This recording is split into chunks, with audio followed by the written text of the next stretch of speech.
Today on Sugar Spun Run, I'll be showing you how to make my favorite homemade queso.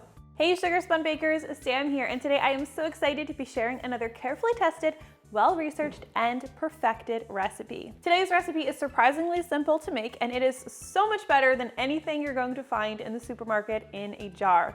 Let's go ahead and get started. Now for today's recipe, you are going to need a large pot, or I like to use my Dutch oven, and we are going to add 2 tablespoons of unsalted butter right into that pot and turn our stovetop heat to medium.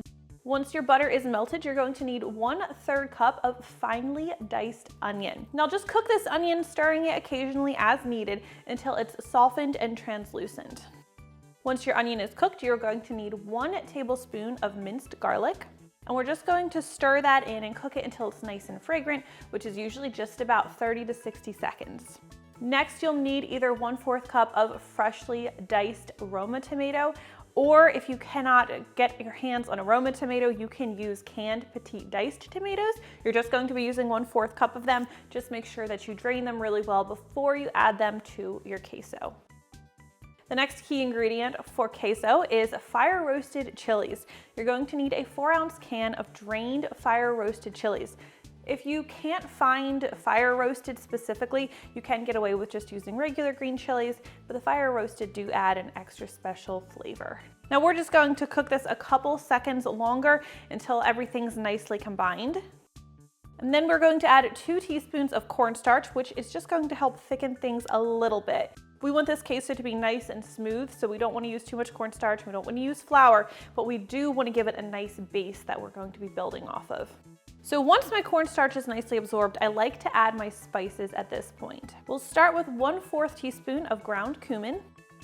I like to add 1/4 teaspoon each of salt, this is just regular table salt, and ground black pepper. Just like to get everything nicely worked in. And then there are 2 ingredients that my family loves in this queso that I think really just helps to set it apart. It's going to add a nice, subtle, smoky flavor to the chili. And that first ingredient is 1/4 teaspoon of ancho chili powder. Now, if you can't find ancho chili powder, you can just leave it out. However, I really recommend buying some. It should be sold in your grocery store right in the spice section next to the other chili powder. It adds a really nice flavor, and it's also one of the secret ingredients that I use in my potato soup and in my award-winning chili recipe. It's great to have on hand. Finally, I also like to add just a pinch of smoked paprika. This is just an 1/8 teaspoon of smoked paprika. Last but not least, you can also add a little bit of cayenne pepper, ground cayenne pepper, if you like a little bit more heat to your queso. I'm going to be sharing this with my son, so I'm not going to add any today, but really I recommend adding this to taste. An 1/8 teaspoon actually adds a nice subtle heat to the queso. All right, once everything is nicely combined, you are going to need to grab yourself a can of evaporated milk. This is full fat evaporated milk, and I have 12 ounces here. Now, while I am stirring everything together in my pot, I am just going to gradually add this in to the pot as well. And I'm stirring it as I'm adding it. And I want this to be added gradually, and I want it to be heated as it's being added. So you don't want to just pour everything in all at once. All right, once all of the evaporated milk has been added, we're just going to continue to stir this for about a minute or so longer. I want to see a really subtle thickening. It's not going to thicken to a paste or like a roux, but I want to make sure everything's incorporated and that we have a slight thickening beginning to happen here. All right, finally, we need our cheese. So here I have 8 ounces of grated sharp cheddar.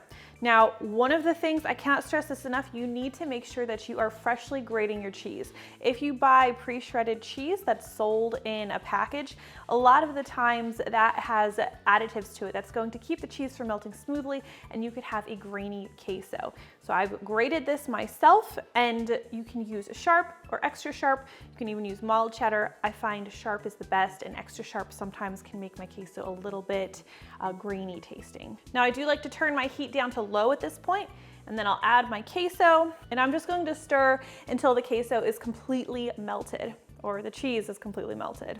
The cheese we just added. All right, once the cheese is melted, your queso is finished. You're going to want to serve this warm. I do generally recommend taste testing with a chip, making sure you don't need to alter the spices any. If you need a little bit more salt or pepper, you'll want to add that now. A little more heat from the cayenne, you would add that now as well. But really, you are all set. And that is how you make homemade queso. This is a little bit hot, so I'm gonna put it down. I hope you guys enjoyed today's super easy recipe. And if you try this one out, please leave me a comment and let me know what you think. I always love hearing from you. Thank you guys so much for watching, and I'll see you next time.